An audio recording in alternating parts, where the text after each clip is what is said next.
I literally ride my lawnmower to her house. That's how close she is. So when I mow hers too.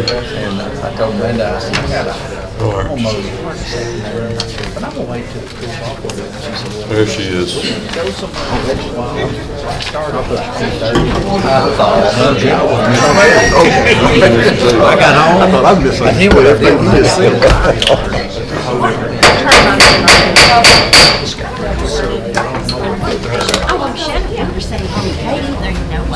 Good afternoon, everyone. I appreciate everyone's attendance. Welcome you to the June 26, 2025, 5 p.m. regular agenda, regular meeting of the Lawrence County School Board.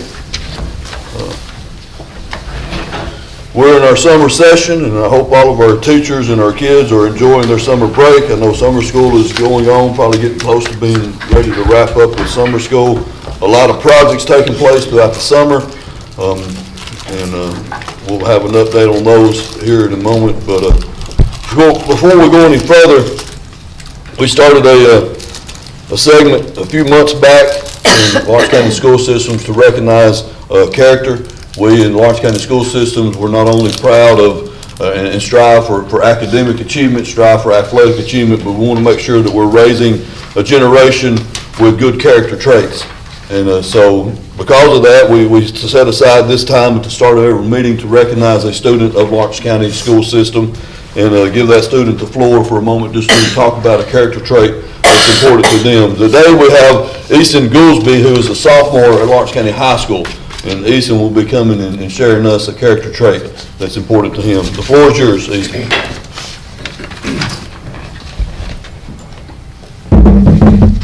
So thanks for the introduction, and like Mr. Daniel said, my name is Easton Goolsby. I'm an up-and-coming sophomore at LCSS, and I'm here today to share a little bit about leadership. So leadership is very important to me. I always strive to lead, whether that's in the classroom, on the football field, just out there with my brother. So it's a very broad umbrella. Obviously, it consists not only of service and achievement, but everything. That's just the surface of leadership. A quick Google search will lead you to find that leadership means the ability to guide and influence a group towards achieving a common goal, but it means a whole lot more than that. And the Bible offers many examples of how to lead. So one example I pulled when I first looked into this was Matthew chapter 20, verse 26. It says, "Not so with you. Instead, whoever wants to become great amongst you must be your servants." This is talking about servant leadership. And in order to lead, you must serve others and be humble and gracious in doing so. So this is a great example on how to lead. And further on how to lead, 1 Timothy talks about how a leader must be able to teach and be able to conduct himself in his surroundings in a respectful manner.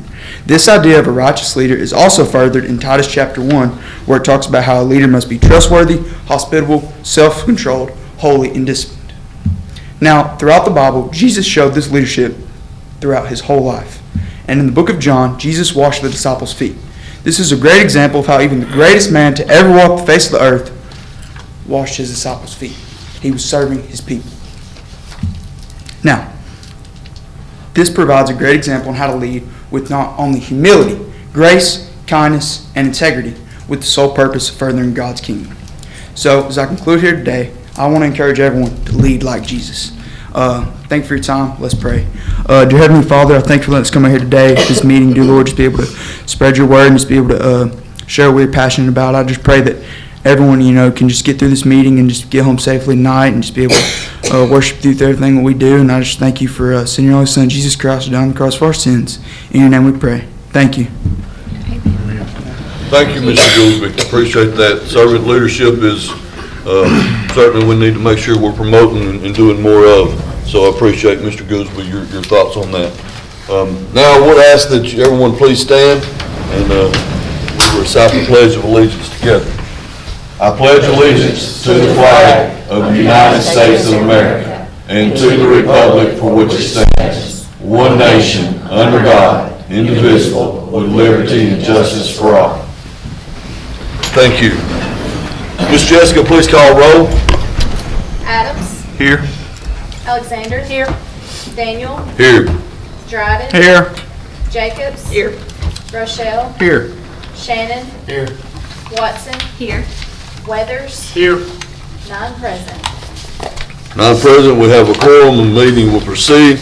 Next item on the agenda is presentations. We have Mayor Blake Lay. Mr. Mayor, floor is yours.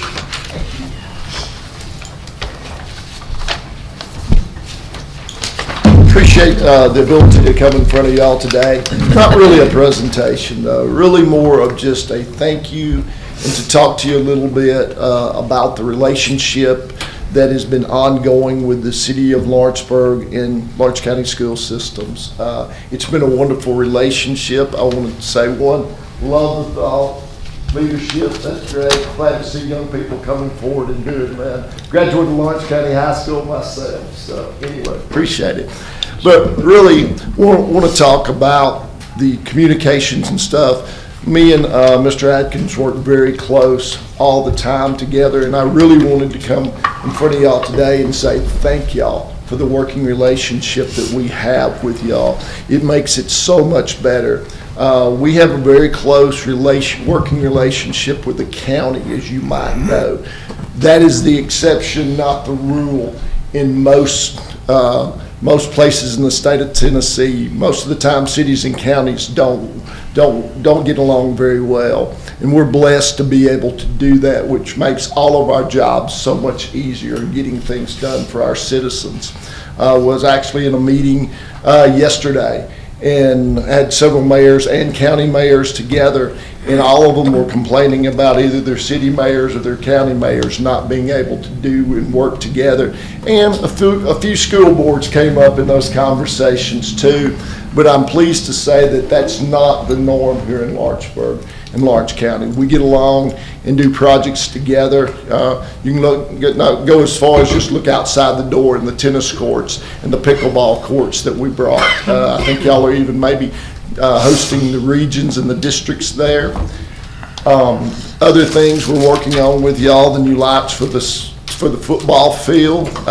Actually, Bill Adams probably remembers 1982 when those lights went up, and I was actually got the opportunity to play the very first game ever on this field here, the last one in the Holla and the first one here. So I'm love to see the improvements that are going on over at the athletics facilities. We work very closely with y'all on those. We do a lot of maintenance and things on your ball fields, and we share those things with y'all, and we're really good. Our adopted school is Ingram South. We worked with the Kiwanis Club very, very closely on the new playgrounds and things over there. So there's a lot of things that we share and do. And Mr. Atkins knows this, but I want to share it with the board. If there's projects, things that are coming up that we can help and be involved with, we have a lot of toys. We have dump trucks and bulldozers and track hoes and all sorts of fun stuff that we get to play with sometimes. And it's nothing for us to reach out and help do different projects here, because it saves you money, and in the end it saves our citizens money, and we're able to do those things together. We do as we go. We've been working on strategic plans for the city and looking to the future. All you have to do is drive out highway down 43 Locust there, and you see the changes happening to our city. New growth, new development, new housing, more people coming into our community every day, and that's not going to slow down. We're getting new people in every day. When I'm eating lunch, I get introduced to new people every day that are making Lawrenceburg and Lawrence County their home. That puts pressure on everybody that sits in our seats, from the county level to the school system level to our city, to meet the needs of these people. And so we're in the middle of strategic planning. We're looking at everything from our utility delivery systems to our road systems to all those, and we'll be rolling more and more of those out. And that ties in completely with what y'all are doing in your long-range planning.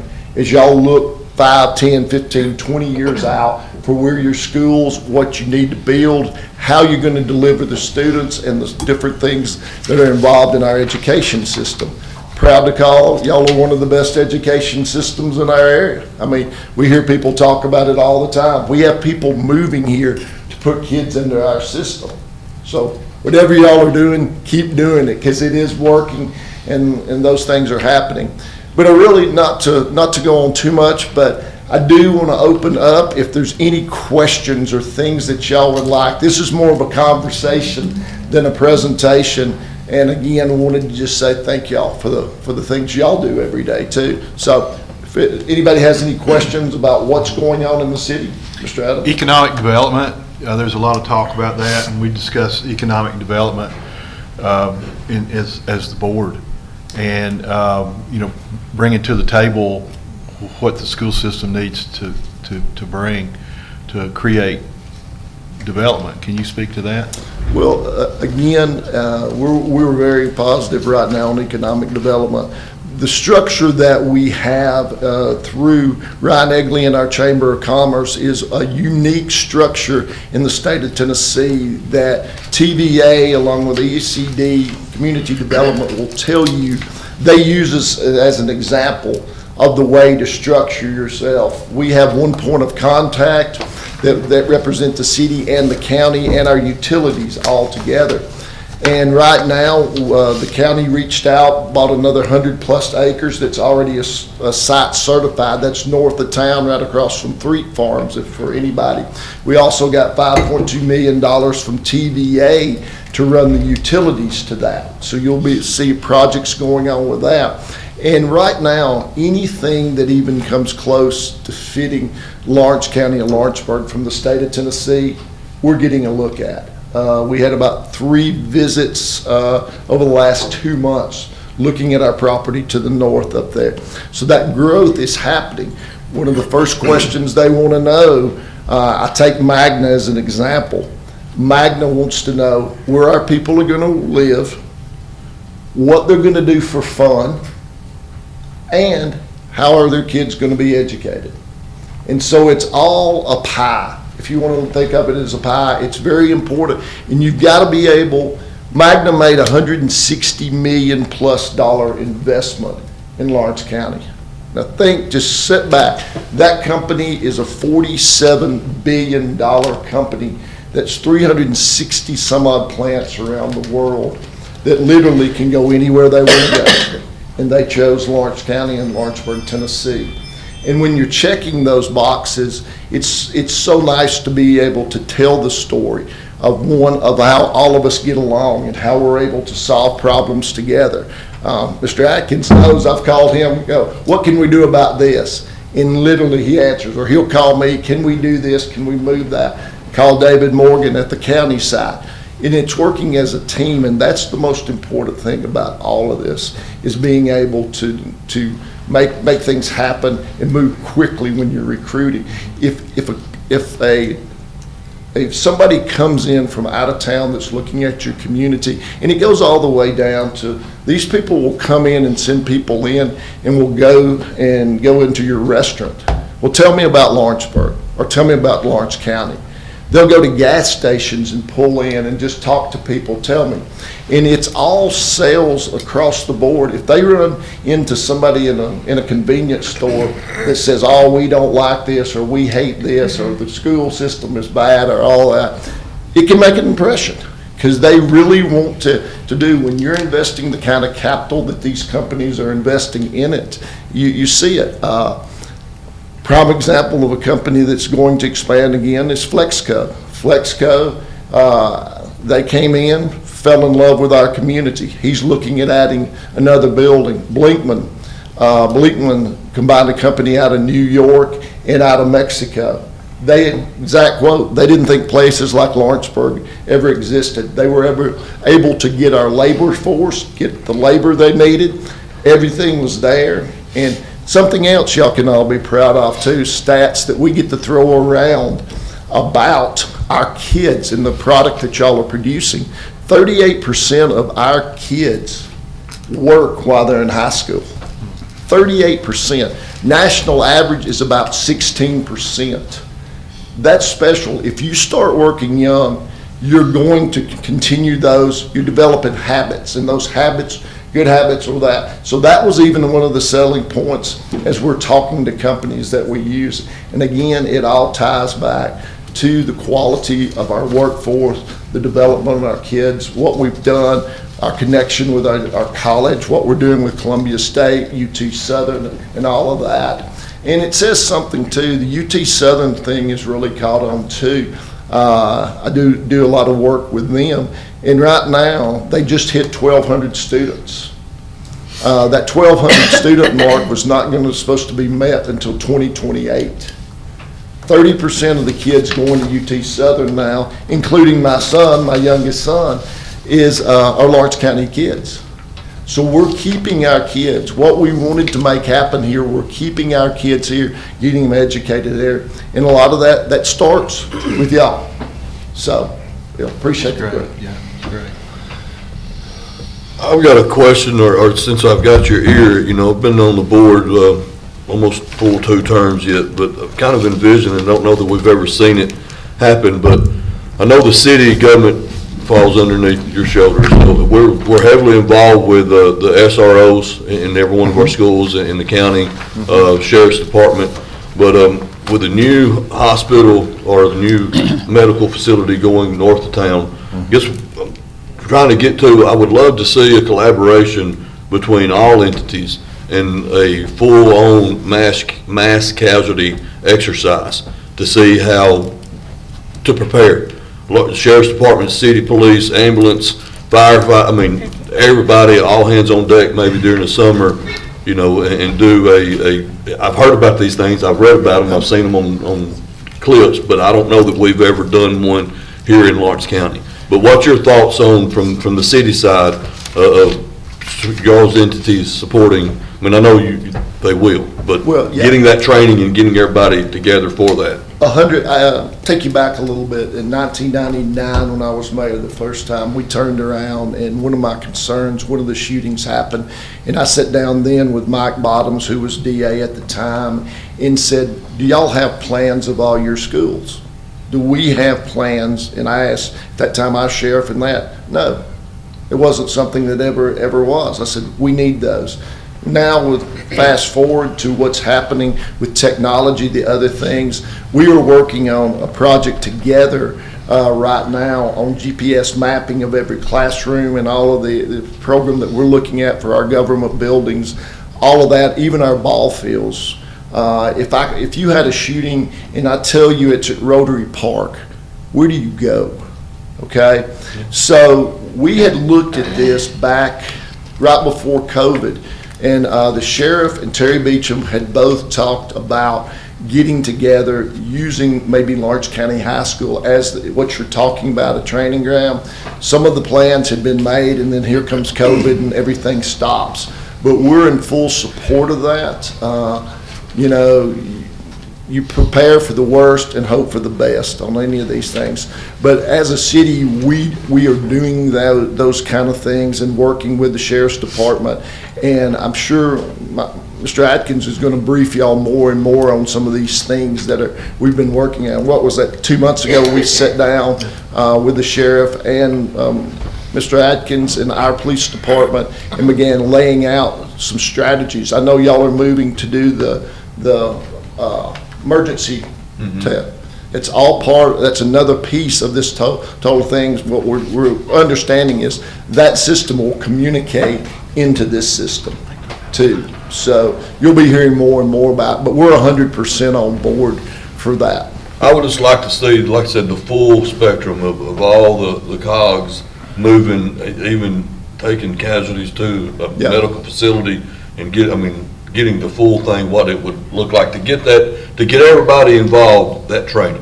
Well, and again, the training is the importance. If you notice the way we train with our police, we train with our fire department, the paramedics and all that. So really, you could do the full-blown deal with students, with not, X amount of students in it where you have it, but there's nothing to keep us from doing something like that. And we'd be glad to work with you, because it really is something that's been on both of our mind, along with our sheriff, and David Morgan was in the meeting with us on that too. So it was full around discussions about that.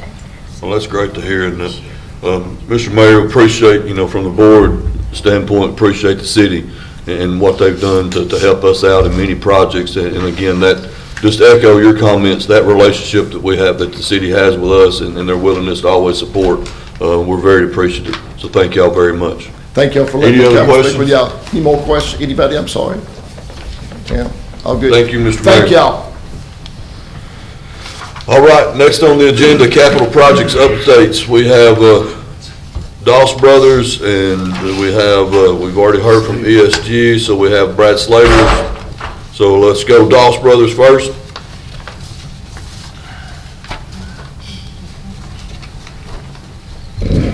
Good evening, my name is Zach LaRue.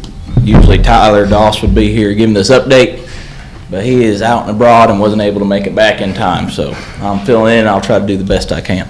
I'm the superintendent down there at the football field and sports facility, and we're making good progress. I know probably the main question is, when are we getting sod down?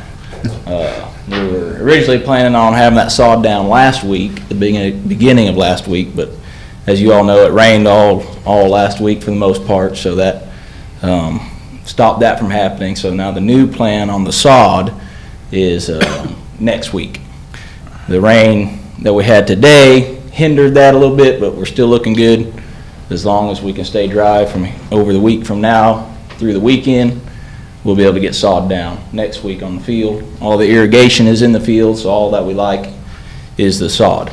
As far as the building itself, we're finishing up with the plumbing. That's about 98% complete.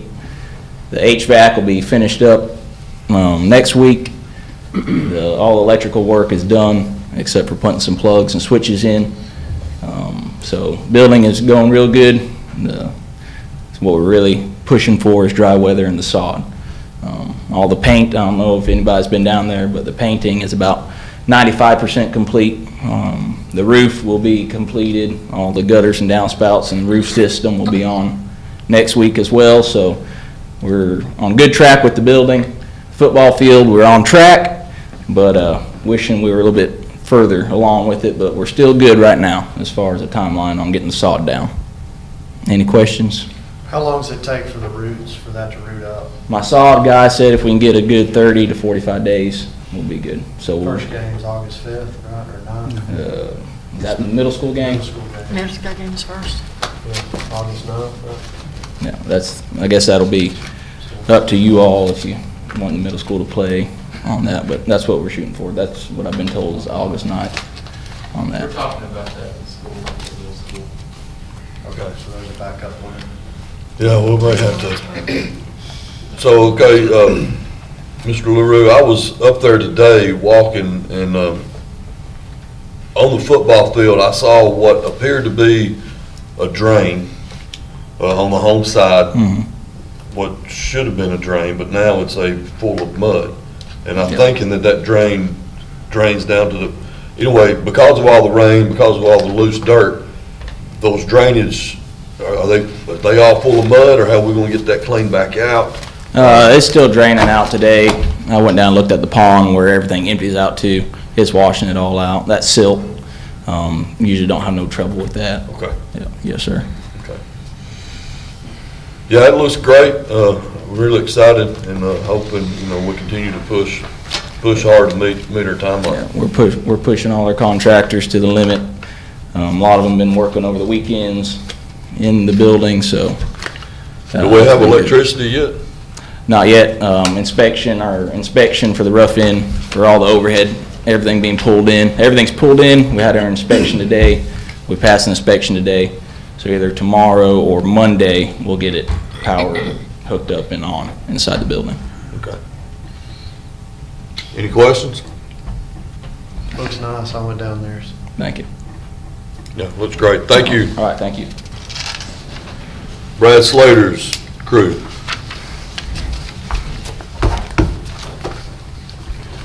Hi, I'm Randy Fowler, project manager at the Summertown High School project renovation inside there. Everything's going very well. We have all the lights in, all the new ceiling grid is in place.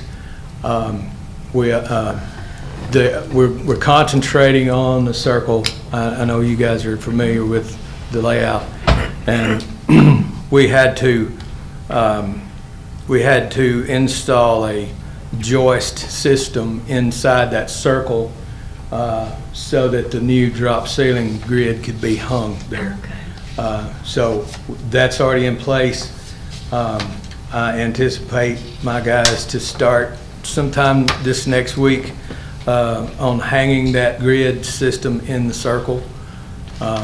And then, once that's done, we will, as soon as they get that finished, then they'll start putting ceiling tiles in place. We've got painters that's working now. I would say, well, everything is painted except for the circle area. And so we didn't want to be getting folks in on top of each other there. We've got new VCT tile going down in the classrooms in the circle. All of the old VCT tile has been taken out. New is now going back in place. So everything seems to be going well. I think we're on schedule to complete everything on time.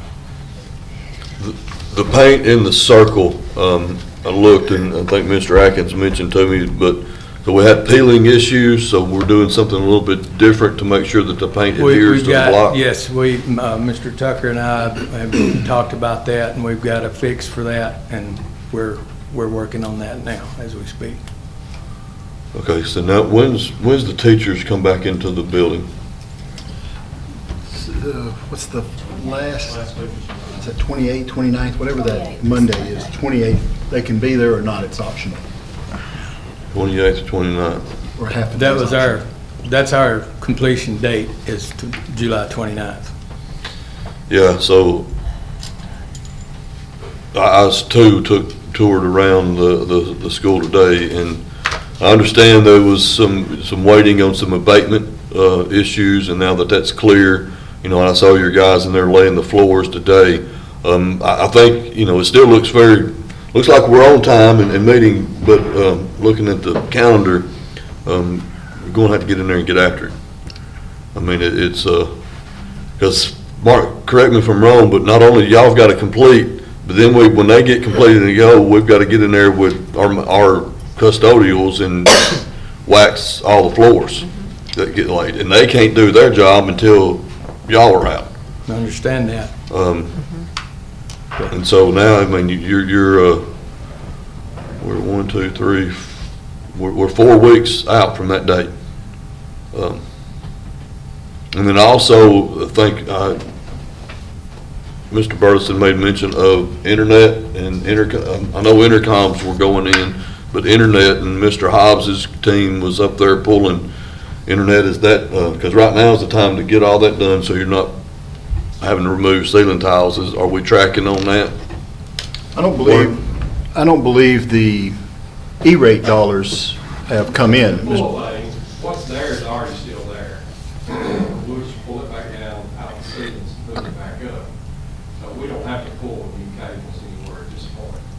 When we have E-rate dollars come in through the E-rate, then we'll go back in. And since it didn't come in, I mean, I don't have any control over E-rate money, and they haven't given us any go-ahead whether we can spend it.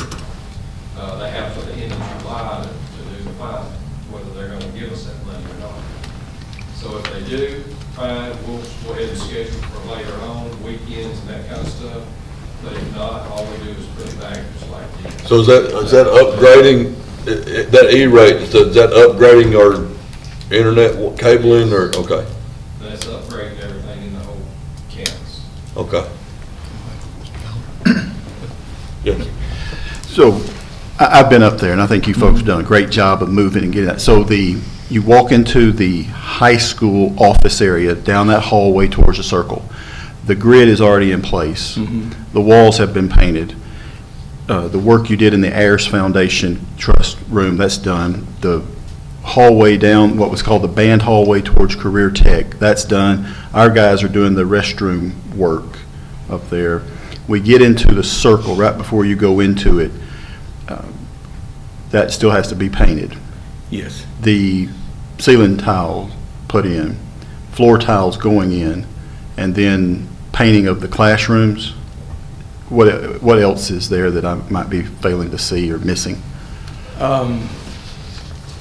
that's pretty much it. Baseboard in the hallway. The Baseboard, cabinets? We got the baseboard, and I mean, it's a rubber wall base, Yeah. just like this here, so it goes really quickly. But And we, No.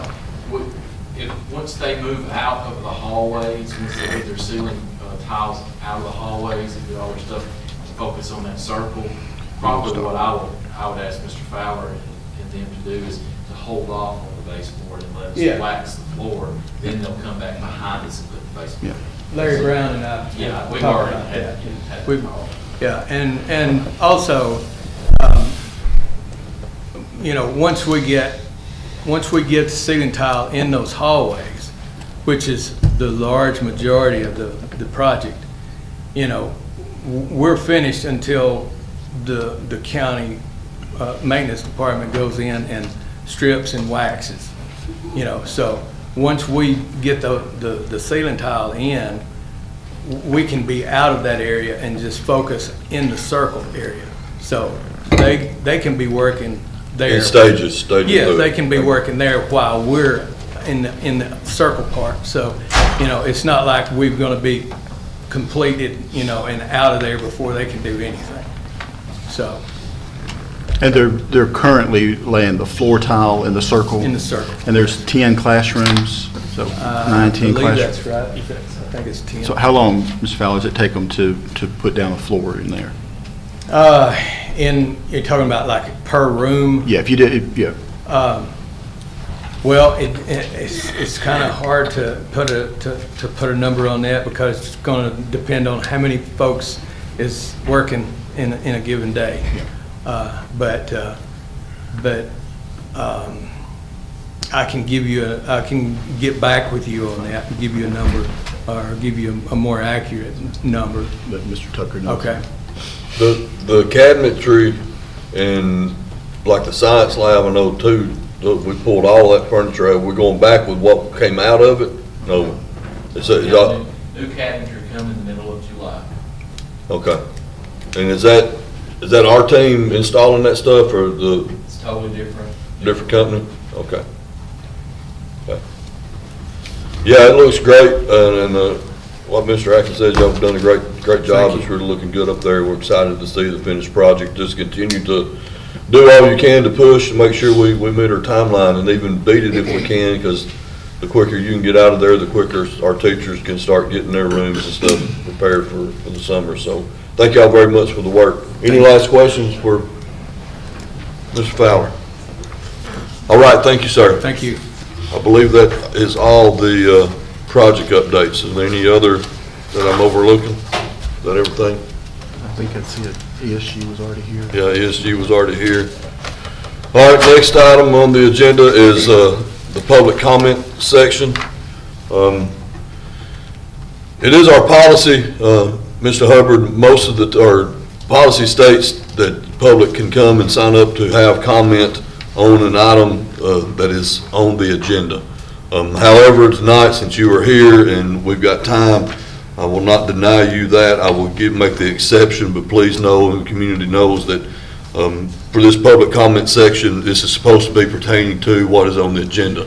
But I do know tonight you're asking to speak to the board pertaining to sending your fourth grade son to Summertown Elementary School. And you've requested to talk to us, so we'll give you 5 minutes. Can you set that timer? Yes, sir. For him? 5 minutes to address the board pertaining this issue. Now, this is a non-decision issue. This is just letting Mr. Hubbard have his moment and his say with the board. So after you get done with this, we will not be making a decision. I That understand. we're hearing your argument. Great. Thank you very much. Yes, sir. I appreciate your time and all your hard work. My name is Mark Hubbard. I'm a graduate of Summertown High School and graduated back in 1993. I grew up on the farm, the little community over in Summertown, and I have two sons. One is 14, the other is just about 10. And my 14-year-old, you know, they both started off going to the farm school. It's a really small community with a really small alternative school. My younger son, Caleb, here, last year he was in a class of about 8 students, and it was 3 grades mixed, first, second, and third grade. And This year, he's ready to go to a bigger school, have more social interaction, have opportunities for extracurricular activities. The whole community, the farm is about 200 people. We've got kids coming in from Summertown, Etheridge, Homewald to attend our school. But it's just a really small school, and it's not giving my son as much stimulation as I'd like. Now, his older brother went to Summertown Middle School last year and loved it, and has had shining reviews for his brother. And Caleb wants to follow in Jaden's footsteps, and so we applied this year, came down here and applied, and was told after applying that y'all had kind of closed the door for elementary school because all the elementary schools were kind of maxed out. And I talked to the principal, Mr. Mabry, down in Summertown, and he said that they had actually just switched all of the 6th grade from elementary to middle school. So there was about 80 students that had moved over. And he said now they do have room for more students at the elementary school, and that he'd love to have my son and some other kids attend, but that's up to you. He said it'd also be great to get the economic stimulation. For every student, you get $5,000 from the state, and I'm paying $2,000 out of pocket. I got a neighbor that lives right down the street. They've got a daughter that's a year younger than my son, and they've been sending her there for free for a number of years. They sent both of their older boys there for free, and I'm paying $2,000 each year. I said, well, what's the difference? They said, well, she got grandfathered in because her boys went and they're not paying, so there's kind of this grandfather situation. I said, well, I went to high school. Does that grandfather us in? But no, it's not the case. But I'm willing to pay $2,000 to get my son, more academic opportunities, more extracurricular opportunities. For us to go to a free public school, it'd be going to Homewald. We have to drive up to the gate. It's about a 5-minute drive, wait for the school bus. That's a 45-minute school bus drive to Homewald. If me or my wife were to take him in, it's about almost an hour round trip. So we're looking at 2 hours of commute time, whether it's him on the bus or us driving in. Summertown School is 12 minutes from door to door. We got other friends that are going there. We're able to carpool, so we only have to drive like one time a day. And so I'm here to petition you on my son's behalf. I'd really love it if you could make an exception and let him go to Summertown Elementary School. And like Mr. Mabry said, there's even room to have more kids come, more academic possibilities and more financial possibilities for the school. So that's all I had. I thank you for your time, and I hope you consider it and give me the thumbs up. Thank you, sir. Thank you. You too. All right, next item on the agenda, consent items. Items to be voted on as a group with voice vote. I'll take a motion to. Motion to approve A through E. Have a motion. We have a second by Ms. Jacobs. All in favor say aye. Aye. Any opposed? All items pass. Next item, report items, safety report. I had notified the board, I think in a text message, that Officer Dorning had an issue that came up. He will come and speak to us in August, if that's okay with the board. Yes, sir. Any questions to Mr. Atkins on that? Personnel report. This is in our packet. Any questions regarding, I know interviews are still taking place. There's placements in teachers as there is every summer. Musical chairs going on throughout the county. That normally settles down about the middle of August. People kind of start getting settled in. But anything special to report to us, Mr. Atkins? In the director's update, I have a little bit of data to share with you on new hires and transactions. All right, any questions regarding the personnel report? Mr. Atkins, the director's update. Yes, sir. Thank you, Mr. Chairman. We had a phone conversation yesterday with MGT, our company doing the growth study.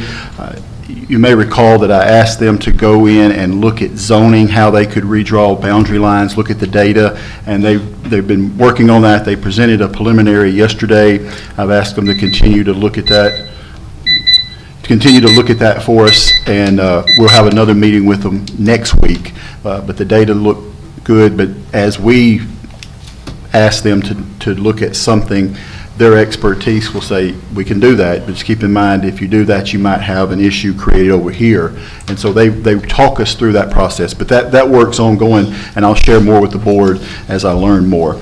Capital projects, we have several going on this summer. You just heard the capital projects from inside the building. We have Lawrence County High School parking lot, Summertown High School parking lot. We've had some block walls installed at Lawrence County High School where those partitions were. That work is complete. The parking lot work at Summertown High School, as far as the actual paving, I believe is completed. The striping and the work like that still has to take place, but a lot of work has happened in parking lots this summer. Circle renovations, as you heard, that's progressing nicely. Our multi-purpose building at Summertown, the floor was completed, and we believe now we're just waiting on the fire marshal to come in and give final approval on that. Football stadium is on track, looks nice as you heard.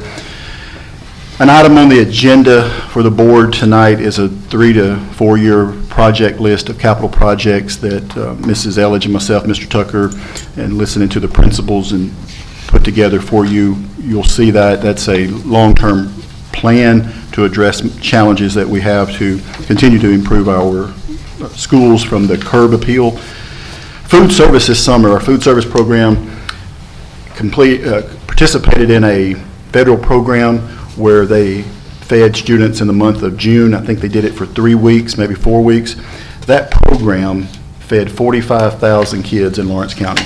Amazing. Those ladies put in a lot of work. It was difficult work. It was hot work. The community came together and supported them in that. So if you know a lady in the cafeteria food service, Kenlyn Simpson, her staff, thank them because they did wonderful work making sure students had opportunities for meals on Thursday. 45,000 meals during those servings. Summer school program ended last week, and 400 students participated in that program. Another tremendous success. Many thanks to Mrs. Ridgway, all of our teachers, principals, bus drivers, custodians, everyone who made that possible. It's always great when you have a summer school program and it's successful, and ours has been for the last several years. Performance data for the 24-25 year is starting to trickle in. Mrs. Ridgway works on that. Of course, we can't share information at this point, but we will be sharing information soon. Mr. Daniel asked the question in the personnel report. Our 2 people in the Human Resource Department, and one is retiring. Mrs. Kathy Burks will be retiring after 40 years of working with the school system. Those 2 people have had 94 transactions since school ended. 94 transactions. Of those, 45 are onboarding, bringing new folks into the Lawrence County school system. So many thanks to Mrs. Thompson and to Mrs. Burks. Mrs. Whitfield, Denise Whitfield, will be joining the Human Resource Department. So we will maintain 2 people in a Human Resource Department for the size of this district. They do wonderful work. And Mr. Chairman of the board, I do want to commend you all for your initiative, your forward thinking, your follow through with academics, capital projects, compensation planning. When you step back and just look at what the board has done the last several years, salaries have improved, capital projects, curriculum, academics, safety, athletics. This board has done remarkable work, and it's something you should be proud of as we close out this fiscal year and get ready for the 25-26. I just wanted to take an opportunity to say thank you for that. Drive around our campuses, look at what's happening, talk to principals in the buildings, the work that's getting done on our campuses. It has been remarkable the last several years. So I just wanted to thank you for that. From a principal standpoint, educator standpoint, the work that you've done to make the Lawrence County school system better is to be commended. Thank you, Mr. Chairman. Thank you, Mr. Atkins. Any questions for the director? I've got a question real quick, Mr. Atkins, about our bus drivers. Are we looking good as far as personnel for that? We always need bus drivers. We always take them. I just signed off this week on several that are going into the program. Mr. Rogers and I are looking at a paid training program that I've asked Mrs. Elledge to look at. Several years ago, we started the bus advertisement. So if you've seen a bus in Lawrence County, it has an advertisement on the sign of it.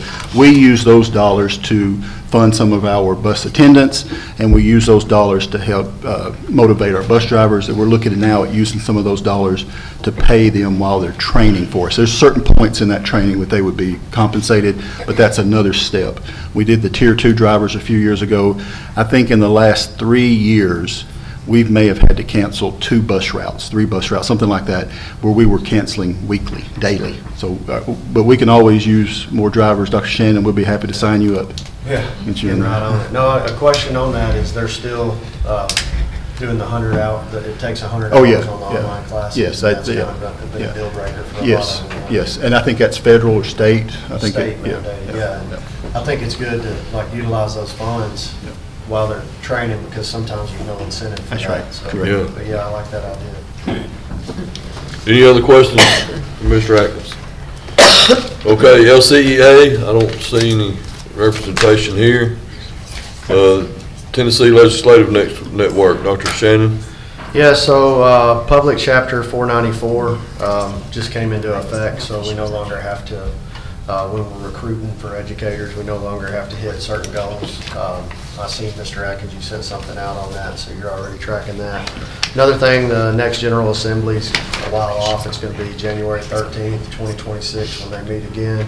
Other than that, I've been tracking the web. There's really no legislation coming out that we need to discuss right now. A lot of it's pre-filed bills and stuff like that. I know next summer will be, and several people on the board are, and I encourage you to take advantage of the Summer Law Institute, which will be over in Gatlinburg, and that way we can get clarity on a lot of the new laws that have been changed. So look forward to seeing any who can attend that conference over in Gatlinburg in the end of July. Anything else along that line, Dr. Shannon? Okay. Item 3, budget items for consideration, discussion, and action. LCSS District 3 capital project list.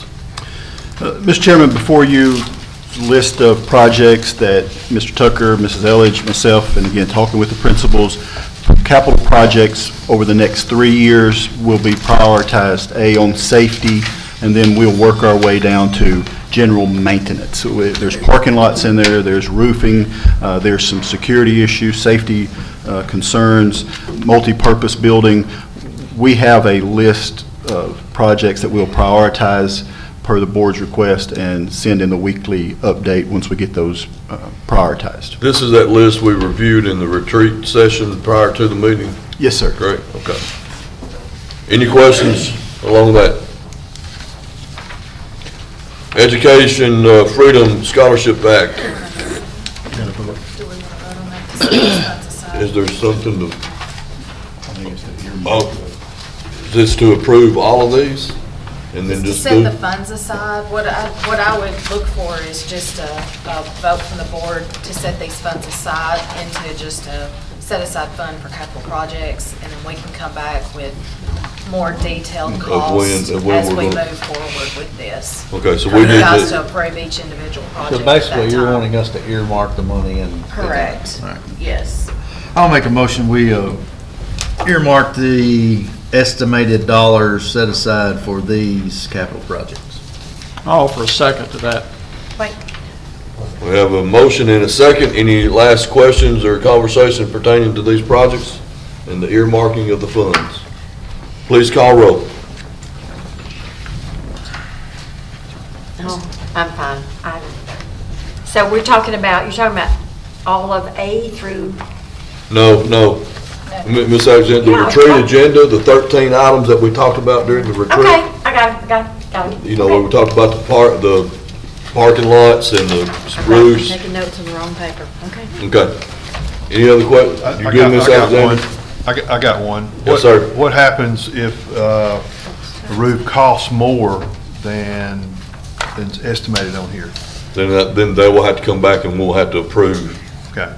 As we begin to work down this list of projects, each one of these will come back to you guys for approval as like total cost, those sort of things. So we're not going to move without bringing Okay. this So back to. we're holding money out of the fund balance Correct. for these projects. That's all we're looking to do tonight. So I have a question about the multipurpose building at Lawrence County High School. Okay. What is the purpose of that building? What will it consist of? So it will be very similar to what's at Summertown High School now, where overflow from gym use. In that gym, there may be a group that's using the floor for practice, and there's a group on the balcony using it for cheerleading or dance. At one time, they were using them for softball. They may be running cross-country in there. There's a lot of activity.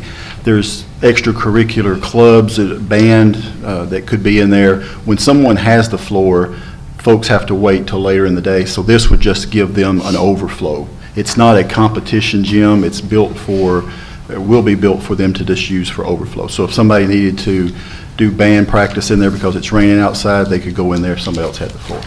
That's the purpose of it. Okay.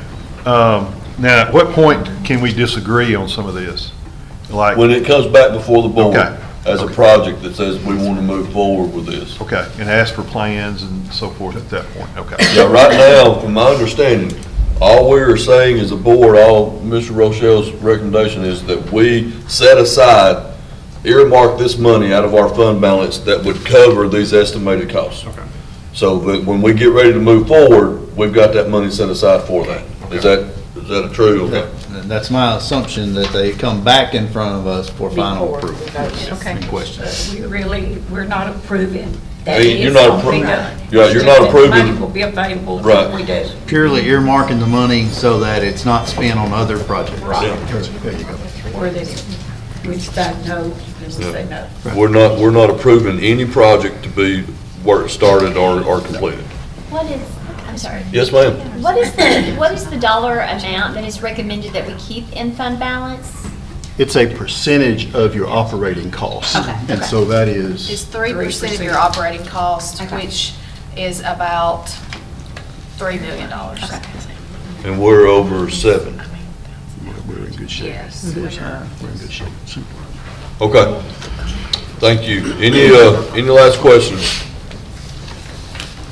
Please call roll. Mr. Adams? Yes. Alexander? Yes. Daniel? Yes. Dryden? Yes. Jacobs? Yes. Rochelle? Yes. Shannon? Yes. Watson? Yes. Weathers? Yes. 9 ayes. Motion carries. Next item on the agenda, the Education Freedom Scholarship Acts pertaining to the employees not included. I believe we talked about this during the retreat session. Any more conversation pertaining to that? If you'll flip to the single page from the retreat session agenda, it's got that breakdown of the options for the board to consider.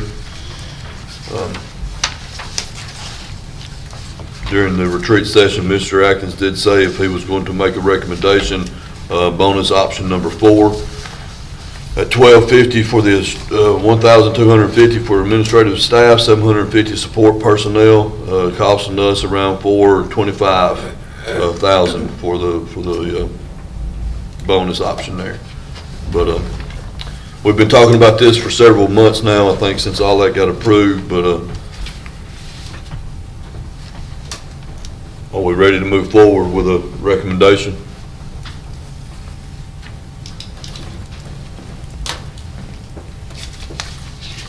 I got a question right here. Yes, sir. How are you gonna decide between the five choices here to vote on? Someone just makes a motion. Somebody makes the motion and says, I move that we approve this option. Okay, I'll make the motion that, that we do a simple pass-through of the 2,000 for the teachers only. So, let me, Bullet point number 1, so no added bonus to administrative or support staff. Right. Just staying with what the law, what the state's doing. Mr. Chairman, so we're looking, though, if we pass one of these bonus options, it will come from fund balance, correct? yes, ma'am. That, yeah. Okay. And if I may clarify, just a reminder, the state is sending teacher dollars down, and we've had to fill out a document and send back. This is for if this board wanted to give those folks who have been deliberately excluded by that Freedom Act some sort of money. You don't have to give them anything, but you can give them whatever. And what I've tried to do is give you cost so that you could be informed on what option you wanted to go with, what the cost would be. These are principal, assistant principal, central office, bus garage, custodians, food service. If they're not a teacher, they would fall into this group. And the teachers are getting 2,000. 2,000. Got a And there will be question. deductions from that. Okay, yeah. Well, this is taxable. Yes. Taxable But income, now yes. keep in mind, the state will pay the tax. The district will not have to pay that for the teachers. Okay. We will have to pay those for this group. Whatever you decide, we do have to pay that. And so that's one of the reasons the cost is a little bit more. And Mrs. Elledge, feel free to jump in there. Well, we have a motion on the floor. Is there a second?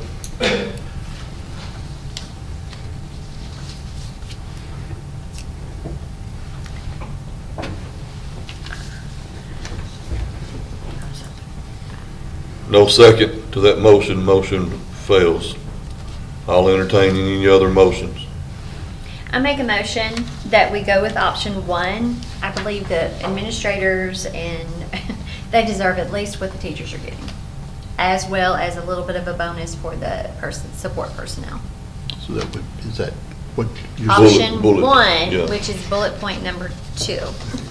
So the $2,000 bonus. Yeah. Okay, we have a motion on the floor to pass bullet point number 2, which is bonus option number 1 at $2,000 for administrative staff, $500 for the support staff, costing the system $315,000.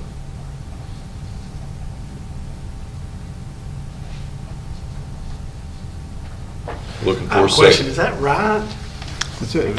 Why does that doesn't add up, looking, No matter. I mean, looking at that, that's 2,500, and it's only 285 to 315, and down there, you add them together, that's 2,000 on bonus option 4, and that's 310 to 425, that, something's not adding up on. There might be more The administrators. number of people. The number of people. There I might would be say more. there's more support personnel than there is administrators, that's why it's higher. I did this count, it's been early on and when this conversation started, so my numbers, I would want to go back and verify. But I have 47 administrators at $110,000. And then, let me add my, How many did you say? 47 administrators. Huh. And then I have 470 support, and at $500, I've got the numbers here, I'm sorry, let me add them up real quick. I apologize.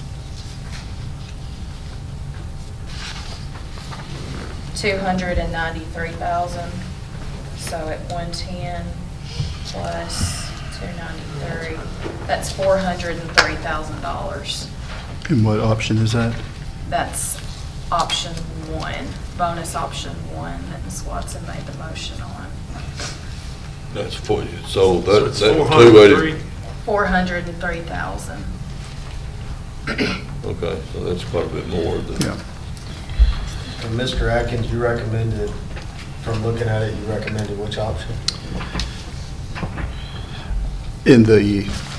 Mr. Daniels. I think Is it. that one off the floor? Is that one off the floor now? No, not yet. Well, I mean, there was just still some questions. Well, looking, Ms. Watson had that motion. Is there a second? No second. That motion. Mr. Daniels? Yes, ma'am. I recommend we do option number 4. Times are hard, support staff don't make a lot of money, this will help administrators and support. Option, second that motion. Yeah. bonus option number 4, which is bullet point number 5.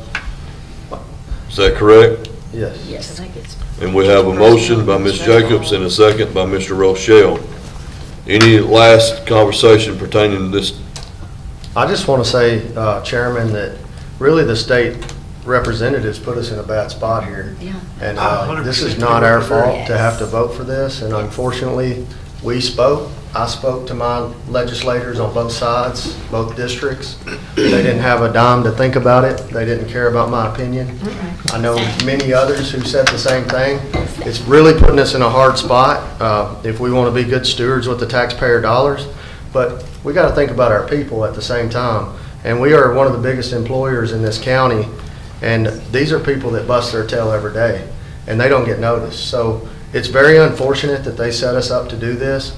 But I'm going to go with option number 5, the bonus option 4. So I just wanted to say that to clear the air, because this ain't something as a Liberty guy that I would vote on. You know, this is not something that I would have been in a spot to say that this is aggressively something I would do, because we got taxpayers who, you know, might be 75 years old that can't afford, you know, to barely live, and they don't have nothing to do with the school. But we also have, you know, employees who are busting their tail every day that we need to recognize. So that's all. Thank you, Dr. Shannon, for that. Any last comments before we call roll? Again, for clarity, motion is to, and second is for bonus option 4. That's $1,250 for administrative staff, $750 for support staff. Please call roll. Weathers, Yes. Watson, Yes. Shannon, Yes. Rochelle, Yes. Jacobs. Yes. Dryden, Yes. Daniel, Yes. Alexander, Yes. Adams, No. 8 ayes, 1 no. Motion carries. Get back to our agenda.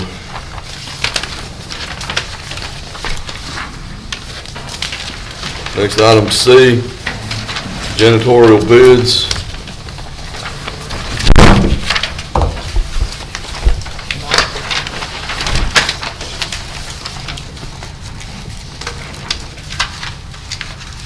These bids were opened yesterday, so I've been in communication with multiple vendors, and we can kind of split this bid amongst multiple vendors and kind of reduce some costs for the district. But this is ordering bulk order of our janitorial supplies here at the beginning of the school year, $141,000 total. Move to approve. Second. Motion in a second. Any questions? Who is this from? Who's the vendor? Oh, I'm sorry. There's multiple vendors. If you look on the spreadsheet, Brookmead Hardware and Supply, A to Z Office, American Paper and Twine, Dixon Office Supply, and Unipack. So there's actually 5 different vendors that would be awarded a portion of the bid. So what you have highlighted, it means we're awarding that line item to that company. That is correct. And we've used these, most all these, haven't we? Yes. Yes, sir. Do we order these as needed, or is it like a bulk at one time, or how do we do that? We receive, our maintenance staff goes around to each school and gets kind of what their needs are right now. If they have lots of inventory on stock, they may do a lesser order. But this is for the entire district. So we do one bulk order, and then unless they run out of these items, we don't place another order throughout the school year.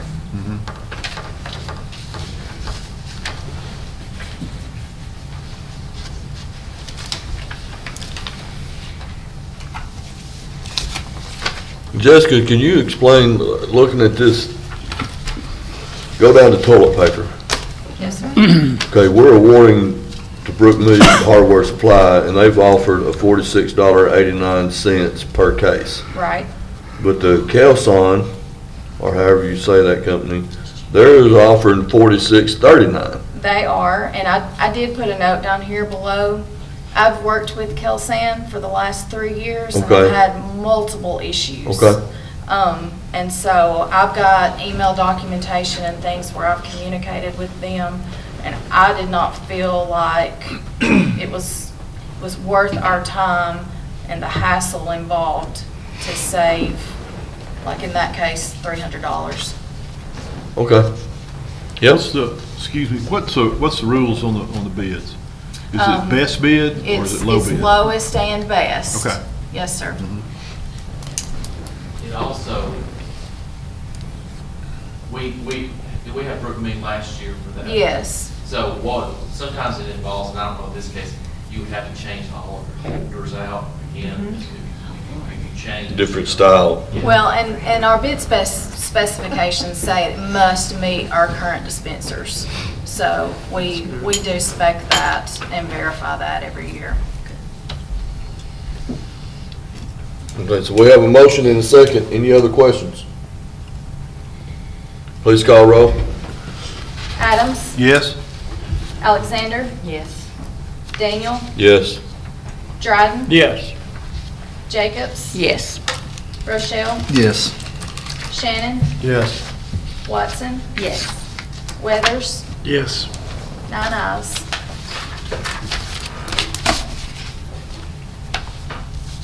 Motion carries. Next item on the agenda. Well, I just saw myself a note here, board. I failed to, I meant to add, we needed to add a line item to this section G, which was the EOC restrooms. Of course, we all took the report from the ESG, but I meant to, way back at the beginning of the meeting, call for an agenda update. I guess I need to do that just to be on the up and up, but we need to add the line item G, EOC restrooms. Can I get a motion to approve that addition to this? And again, my apologies, I should have done that at the beginning. Motion approved. Thank you. We have a second. We have a second. All in favor of adding that line item, please say aye. Aye. Any opposed? Thank you all for that. Again, my apologies for my oversight. Now, back to the fuel bids. This was opened yesterday as well. We only received one bid. We did solicit from the 2 vendors here in the county, Edwards and Wilson, but only received from Edwards. So when you, just for terminology clarification, when you say opened, that means We have a specified bid opening date and time when these envelopes come to us sealed. And Y'all we can, have no knowledge of what it's going to say until that time. okay. So the open it means you've opened up these bids that they've sent to you. Okay. Audit's real technical in that they even make me keep the envelopes to show that they were sealed and I've ripped into them. Okay. Yeah. I just wanted to make sure that, this is the actual, when you say opened, is when you took them out of the envelope. Okay, thank you. Yes, sir. So only one vendor, any questions? Move we approve. Have a motion to approve? Second. Have a second? Please call, or any questions? Please call roll. Weathers? Yes. Watson? Yes. Shannon? Yes. Rochelle? Yes. Jacobs? Yes. Dryden? Yes. Daniel? Yes. Alexander? Yes. Adams? Yes. 9 ayes. Motion carries. I would like to ask the board if they would entertain the thought of taking a 5-minute recess. Yeah. We'll take 5 and come back and reconvene.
But we need to put it in progress. No, I was already on Oh, I'm the good with that. And they're going to But be. I know, I've been on this board many years, and I know that they get aerial survey. Oh, they're fine. They're not gonna do nothing about it. Call them, they're fine. Oh, yeah. Call during break. He won't listen. All right, appreciate everyone entertaining that break. We'll call the meeting back to order. I'm looking at the school to the right. Is that what you're talking about? We were ready for line item E under section 3, and that is the purchase of the Etheridge Daycare Building totaling $850,000. This would be out of the bond money. Is that right? Funding source bond money? Is that through, or is that already set aside dollars that we have? No, I think you had communicated in lieu of the Kaufman land. Yes, We had yes. set aside. In lieu, yes. Mr. Chairman, in lieu of the purchase, or what we were hoping could lead to a purchase of the land next to E.O. Kaufman, that land is not on the market, and we've worked for a few years now trying to get something and haven't had any luck. This land became available, so we would just redirect those funds from the purchase of land at Kaufman that's not available to the purchase of this land that has become available in the last 2-3 weeks. And it's It is the bond money. the bond money, and there is that amount of money there? Yes, sir.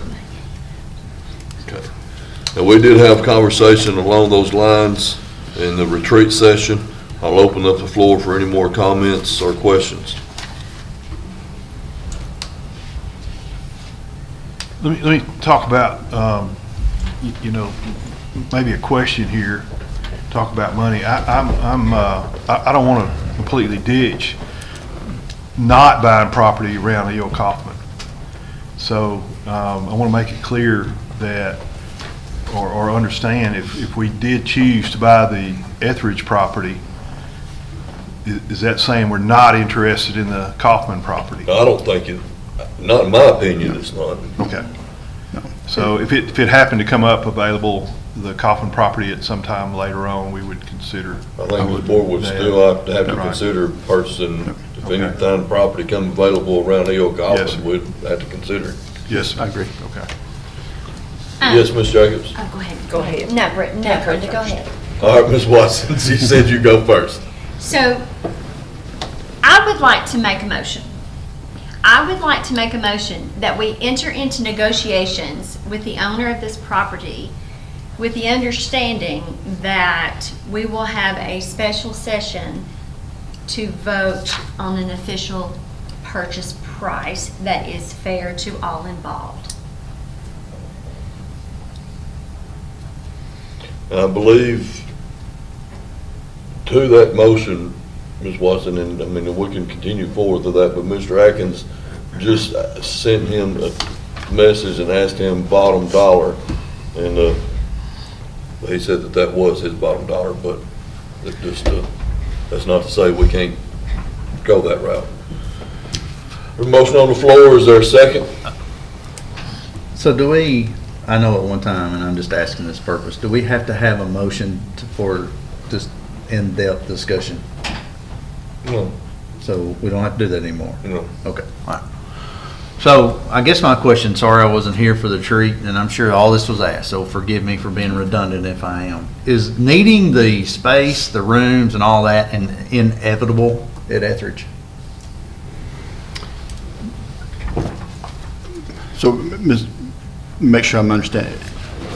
With potential for growth, we've already closed that school. That school had been closed years before I became director. It's been on and off up there. I think we've got some measures in place. There's some building projects, housing projects that could put the school system in a difficult situation where they're located and where kids would go to school could overcrowd all of those schools. So Etheridge is one that it's limited in some areas.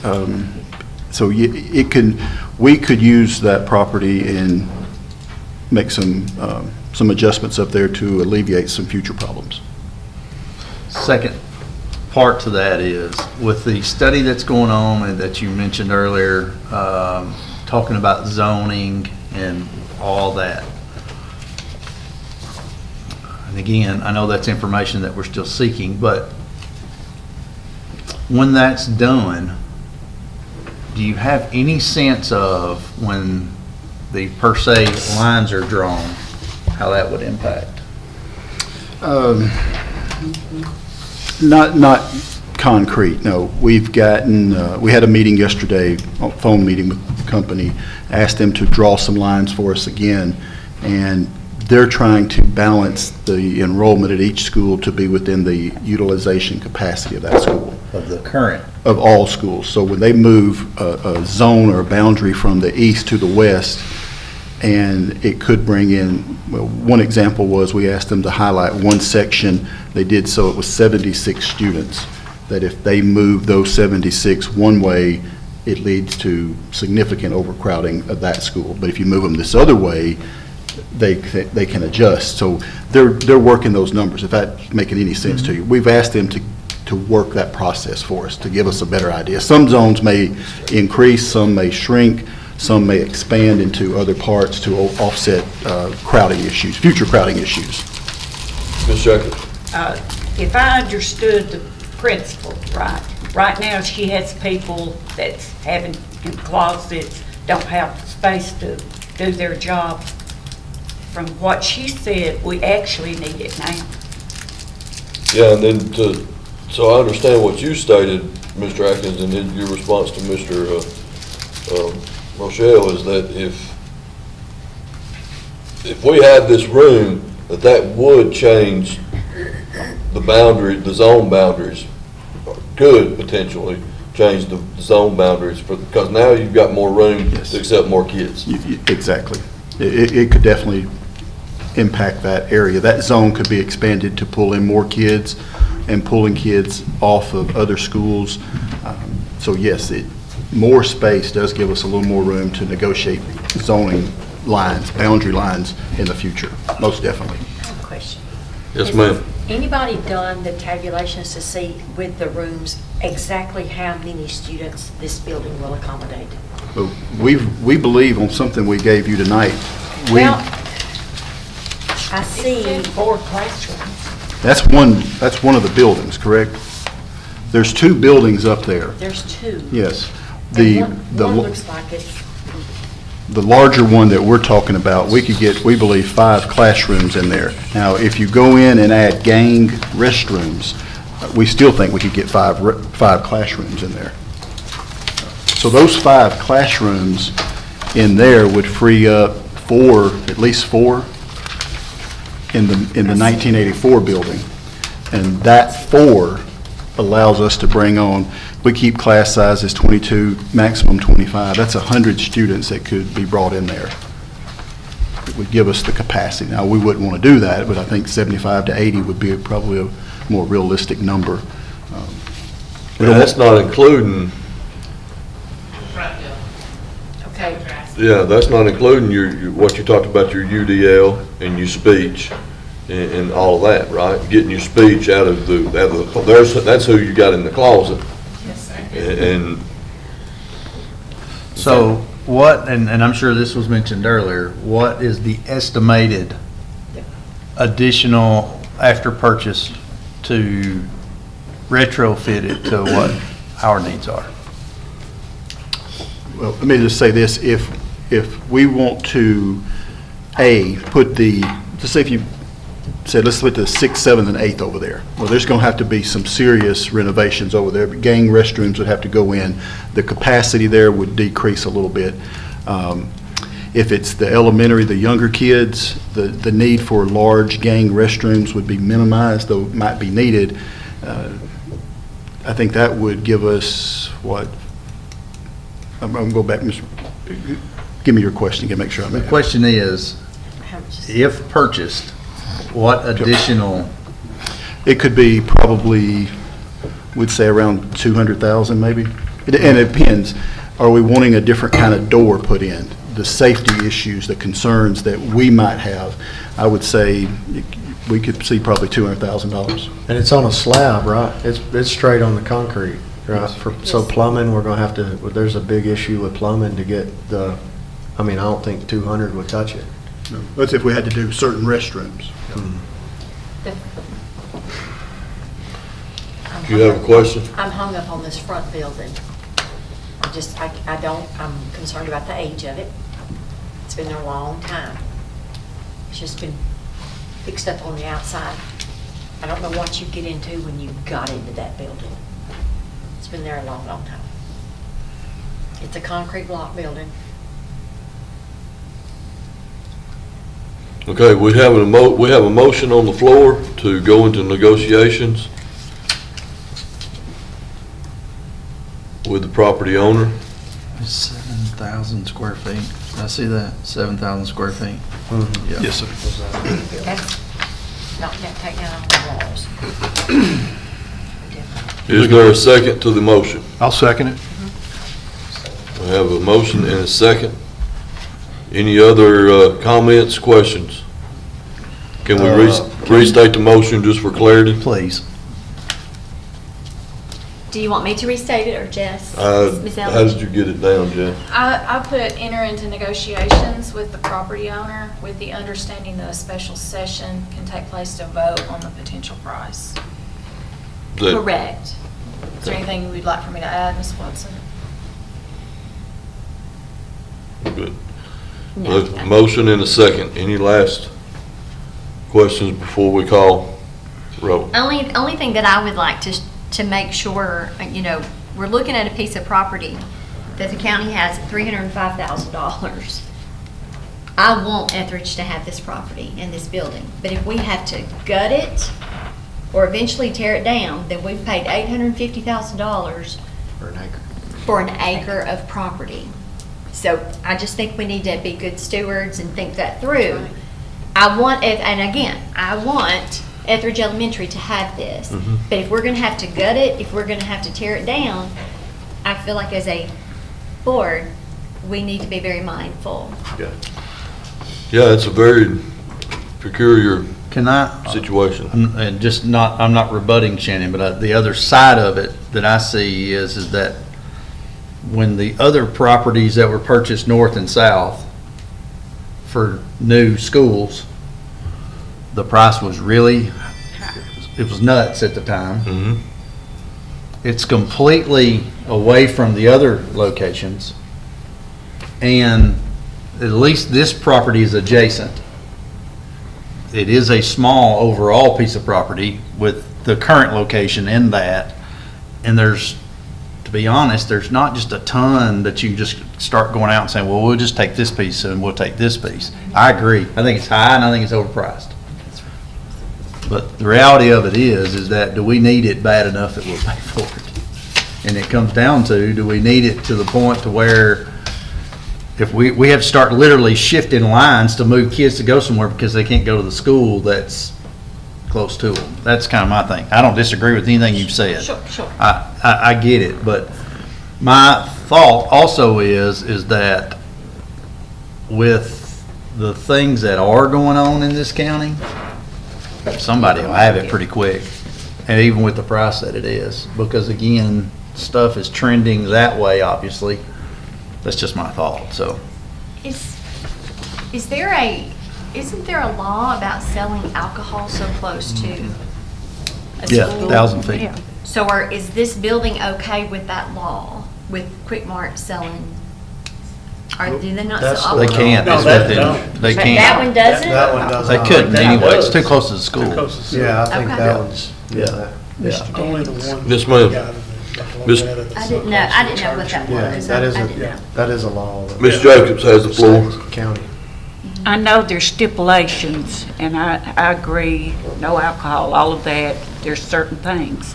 But also, you got to consider, there's other things that are legal that could come in there that we wouldn't want right beside of our kids. Such as? Well, there's lots of things. They'd be people coming in and out, and they're right there across the little bitty drive from the school. Oh, you're just talking about the property of the store being right there. Is that what No, you're I'm saying? talking about the property, if somebody else bought that property and they want it put in a store, then you've got okay, people I got coming you. in and out, I in got and you. out. You're talking about if somebody else purchased the property Right. that we're looking, okay, I got you. We gotta look at, instead of more of a benefit to us and our children, and they're tearing stuff down and putting up, they're paying $1 million for a property like that in Columbia. Tear everything down, put up a brand new one. And you don't have no idea what's gonna go there. That's one of my main concerns. And as Mr. Atkins said, we're really shifting south. Right now, there's 40 to 50 electrical inspections a day being done in Lawrence County. New subdivisions, new businesses, there's new businesses popping up everywhere. And we're gonna have a problem. All right, motion and a second is to go into negotiations with the property owner with the understanding that there will be another special session called once negotiations are complete for us to approve the final purchase, or approve or deny, whatever happens. Any last conversation regarding that? I do have one more question. Yes, ma'am. Regardless, Etheridge Elementary would not be ready to use the building if we bought it today No, we don't think so. for this upcoming school Yeah, year. no, we won't. Correct. So I stand firm on that. Is that true? That's true, that's correct. We want to wait, we will want to hold on getting into that building. We want to assess it, do what we need to do, kind of get an idea. I think Mrs. Cruz would love to have it and be able to put kids in there, but from the district office, we'd want to take our time and assess and determine how we could use it best. And I hope that we would do that before we seriously enter into the negotiations for it. So we really know It won't stay. if it's going to work. All right, well, let's call roll. Any last, before we do? Restate the motion, please. All right, Ms. Jessica, please call roll. The motion is to enter into negotiations with the property owner with the understanding that a special session will take place to vote on potential price. Mr. Adams? Yes. Alexander? Yes. Daniel? Yes. Dryden? Oh, sorry, he left us. Ms. Jacobs? No. Rochelle? Yes. Shannon? Yes. Watson? Yes. Weathers? Yes. 7 ayes, 1 no. Motion carries. Mr. Atkins, please enter into negotiations with the property owner. Okay. Let us know when you get down to the final stages, Okay. and we'll call the special sessions. Okay. Item F, Loretta High School renovation of football concession stand, total of $7,000. Mr. Atkins. Mr. Chairman of the board, we have a 50-50 program in Lawrence County where schools who are looking to do certain things around their campus will fund a portion of the project, 50% of it, and the school system will fund the other 50 up to $10,000. So Loretta High School, by looking at their proposal, they're wanting to renovate their football concession stand. The total cost is $14,000. They've got $7,000 and asking the board to initiate the 50-50 program and provide them with $7,000 of board dollars to meet their $7,000 and renovate their concession stand. We've done this at several schools. There's been bleachers purchased, there's been awnings purchased, there are other things that have come across the board's table. Dr. Littleton and I spoke about this. She has the $7,000 and is asking the board to match that for the 50-50 program. Move to Motion approve. to approve. We got several things. I heard Ms. Jacobs, and then I heard Mr. Weathers, so. All right, that's how we will write it. So I know this has like a cap at like 10. Yeah. 10, that's the most we will. Is that calendar year or school year? It's been a school year. So this is Or basically. for us would be a fiscal year. Yeah, school Okay. year. Be July to July, right? Yes. So, well, I guess one reason I'm asking it for just general purposes moving forward, if they have another project, they can only get 3 until next July rolls around, essentially. Or any other school that did the same thing. Yes. Gotcha. All right, motion and a second has been made to Loretta High School renovation for $7,000 for their concession stand. Please call roll. Yes. Weathers? Watson? Yes. Shannon? Yes. Rochelle? Yes. Jacobs? Yes. Daniel? Yes. Alexander? Adams? Yes. 8 ayes. Motion carries. Line item G, the E.O. Kaufman restrooms. We all heard the updates from ESG, barring Mr. Rochelle, but I kind of brought you up to speed right before the meeting started. So we were looking at and need to discuss approving ESG to move forward with the new draft, new design to address the holes in those concrete beams, and then for the fire marshal's approval and inspection. Estimated cost was $20,000 for the design, 20 to 30? 20 to 30. And then we don't know what the fire marshals would be. Mr. Chairman, may I? Yes, sir. Just to remind the board that what the engineer referred to as penetrations were not a result of structural issues due to the building. This was in the construction stage, the development stage of 1956, 57, whatever that was. It is not a structural issue from age of the building. It is the way it was built and the way they designed things in the 50s. So it's not a serious structural issue from age. It's just a structural issue from the construction of that building when they did that work in the mid to late 50s. I just want to remind the board that that building is safe. It just, how they designed that, they didn't have to do fire safety prevention back then. These things would have to take place, and there are some additional security beams going in just to be safe. Any other questions? Motion to approve. Motion to approve. Second. Second. Go. All right, and that is for ESG to move forward with those. Push it through. Can't leave it undone. Yep. All right. We need those bathrooms. A motion by Mr. Weathers and a second by Dr. Shannon. Any last questions, comments? Please call roll. Adams, Yes. Alexander, Yes. Daniel, Yes. Jacobs, Pass. Rochelle, Yes. Shannon, Yes. Watson, Yes. Weathers, Yes. 7 yes, 1 pass. Motion carries. Mr. Atkins, please get in touch with them and please inform us when they left. You know, we'd ask them to get back as quickly as they can with the timeline, new updated timeline and pricing. Mr. Daniel? Yes, ma'am. This is just, we only approved to get that from them, right? Right. Not to proceed any further. Right, to find, It'll have to come back for They're approval supposed to give for it us to a go quote anywhere. tomorrow is what he said. Yeah. He said he could have it as early as tomorrow, and then we'll But I have would- to figure out if When it's he below first a certain started threshold. talking, he said it could be a year to 2 year thing. no, 1 to 2 weeks. No, at first he said that it could be an ongoing thing to get it in there, but, I mean, maybe I misunderstood him.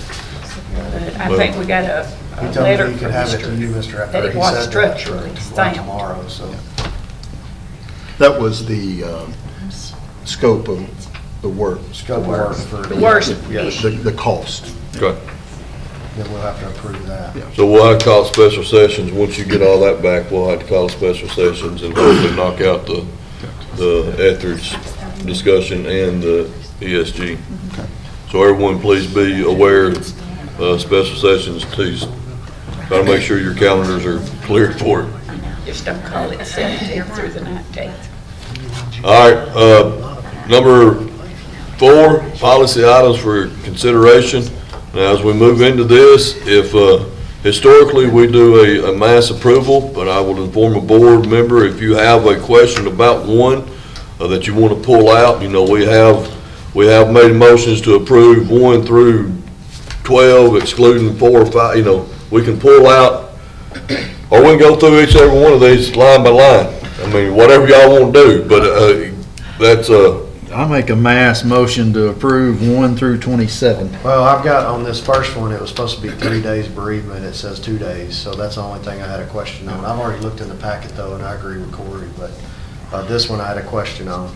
So, and I can see where it can be misleading, Mr. Chairman. if I may. Down at the bottom, I think, right? Is Yeah, where it so, says 3. so we have, it is 3 days total. One of those days is the same usage that our employees have always used. So 1 day or 2 half days. Yeah, and then underneath that are 2 additional days, but those days require, to use those days, there has to be like an immediate family, that's spelled out. So your request to add 3, there's 3 days, 3 full days, or a possible 6 half days.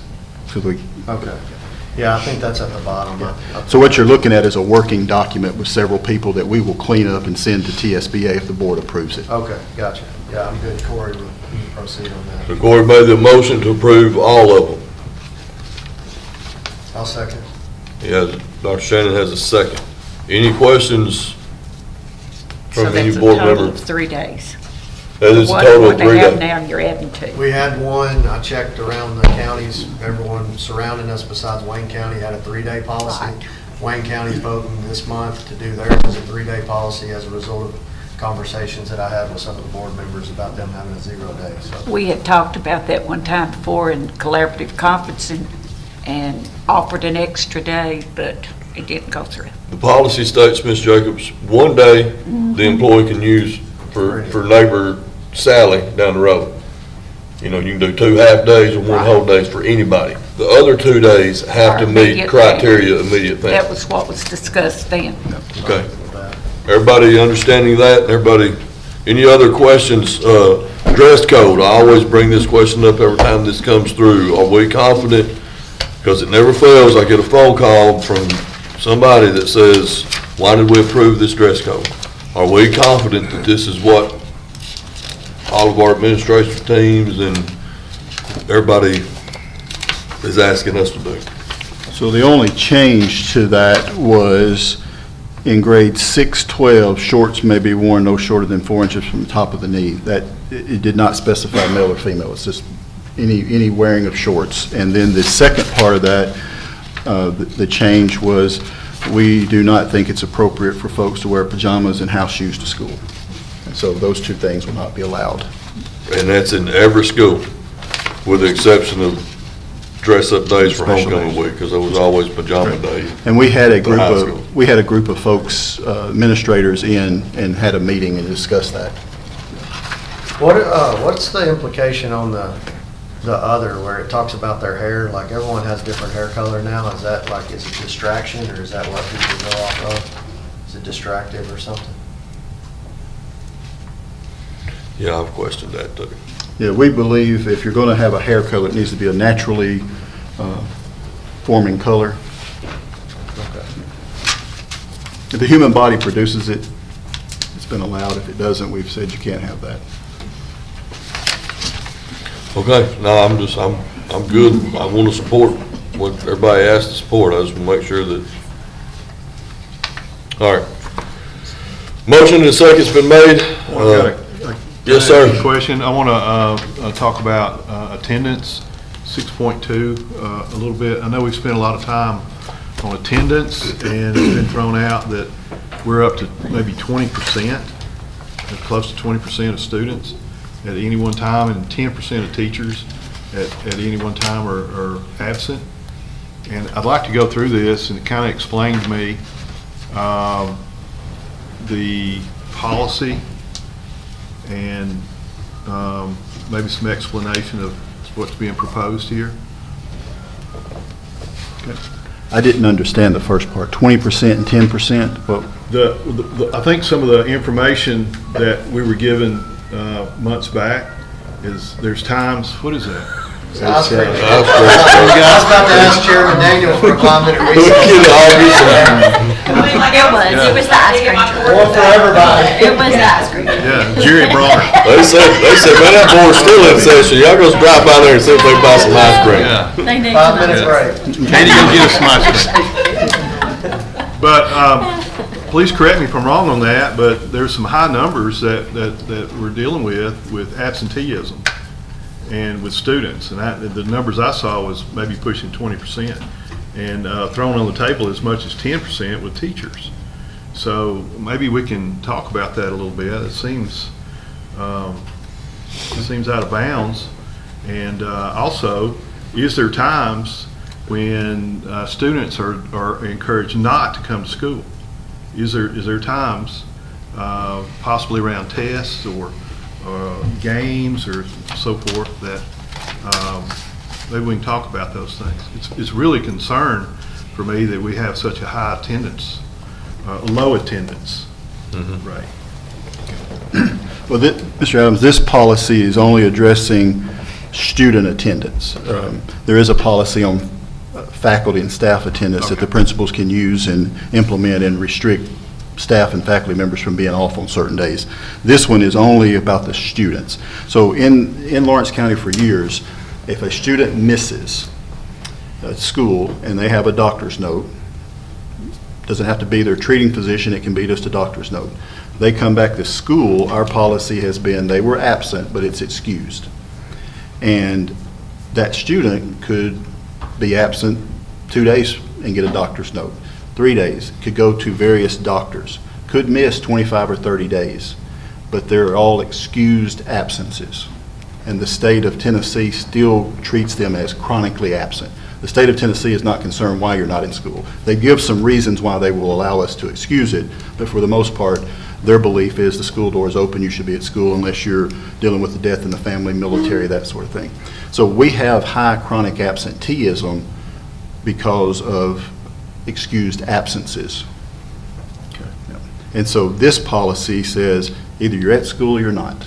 And if you're not, you're absent. And we're not going to waive that with the doctor's note. We're going to take control of the attendance of our students. So you can bring all the doctor's notes you want, but it's still unexcused. But that's barring death in the family and the military, the law about the military. And, yeah, and even a step further, if a student, a parent came to me as a principal and said, my child has an ongoing medical issue and they're going to miss a lot of school, and here's the doctor's note that talks about this ongoing medical, dialysis, cancer, whatever, the principals have a form that they can use. That kid's going to miss school, but they're aware of it.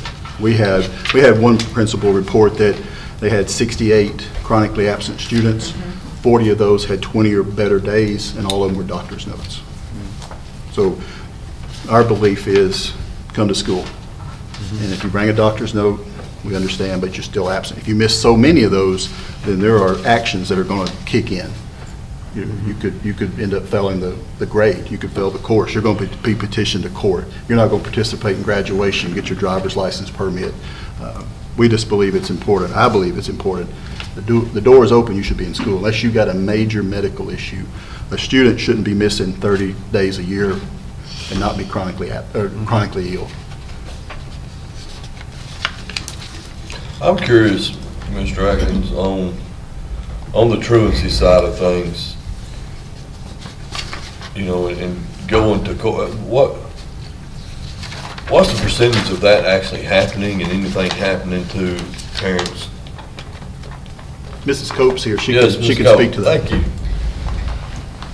So I go to court once a month for truancy, and anything can happen as far as if we follow the correct steps that the State Department wants us to follow, then the parent can be fined, they can have jail time, their child can be removed.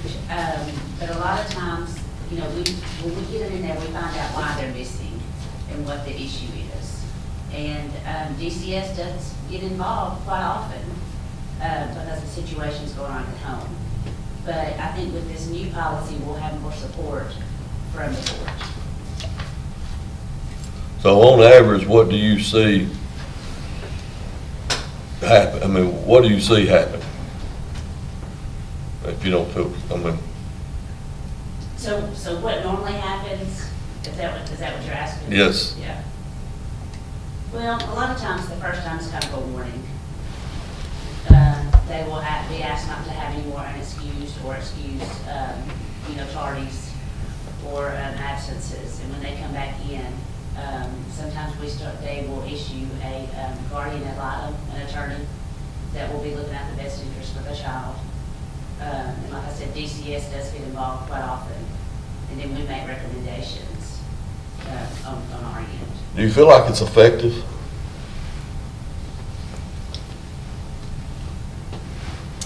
we've never had anything in place that attacks the doctor's notes. The doctor's notes are killing us. Okay. And so that's why we are putting something in place that we can address those doctor notes. We've got to get out of the mindset of, I just don't feel good today, I'm not going to go to school. Yeah. And so that's what we're trying to hold parents and students more accountable for, coming to school. Because they need to be there. It's got that way because you got so many people who take little Johnny to the doctor and they said, don't go, because if you do go, then there's going to be 5 out the next day because he's going to sneeze on 14 people at lunch and they're going to be out. So it's kind of. But that's why I asked about tournaments and things. I am one of the largest sports fans there is. But a high school that's in the state tournament and 200 kids don't show up for school, they're not all going to the tournament. How is that handled in the office? Well, I think what I have heard of in the past, and I think Mr. Porter did, or somebody, they had to bring their ticket stub. Well, supposedly. Had to check in with the Is that- teacher is that- there or something like and that. And I'm really curious about the chain through the school office and then on up to the office here, and then, of course, it's, the chain of information all the way to the state. Is that really happening? And, just to be honest, are we giving students the picture, this is serious, other than just threatening going to court? And, but I just want to make sure that we're giving the right aura of, we're serious about kids being in school. Around testing times, you test today, but you don't test tomorrow, so just don't come to school tomorrow. And, I've heard of some of that. But their candidates are candidate present anyway. So, is that really happening? If we're attacking, which is rightfully so, the attendance, which I think is so important, are we following through with it?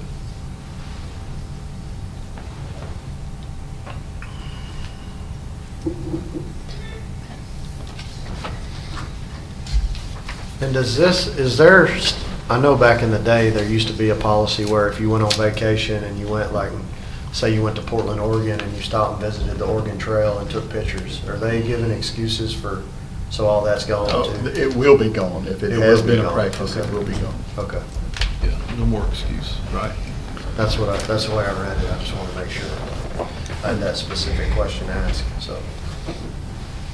And I'll add this, and the numbers may be off a little bit, but when you think about in a calendar year, that's January 1st to the end of December, we would have kids 14% of the time in school. That's if it came every day. 14% of their life is spent in a school. When kids are missing 25 and 30 days, that percentage goes down. Now, when you just take the number of days and the hours, it jumps up to about 30%. 30% of their time is in school. We miss for weather, we miss for this, they get sick, things happen. And to me, I see that as just neglect. I mean, we owe our kids, 30% of the time is not a lot, as it is. What's happening the other 70%? What are we teaching? What are we doing?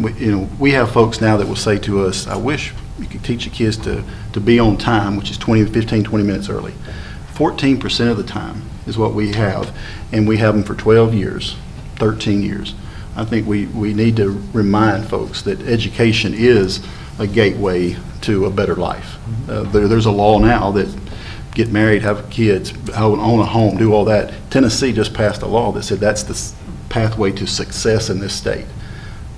Coming to school is one of those things. And I think we have to take a stand and say, this is important.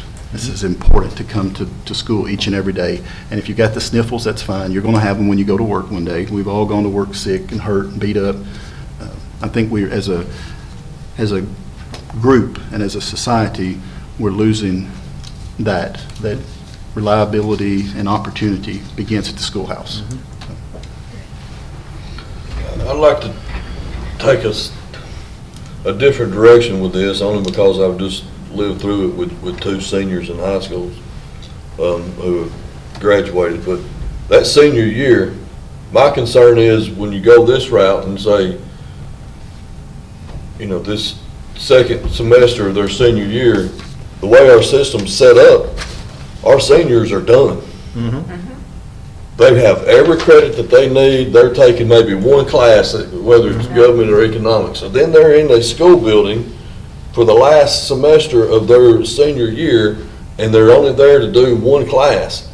And then if that kid wants to go get a job for their uncle on the farm and work full-time on the farm, now they can go get a job at McDonald's or Walmart or somewhere like that, and then come back to school with this note that says they can go to work and we can give them work release. But if they want to go mow yards for themselves, if they want to go help uncle or aunt run whatever, they can't bring that note to school.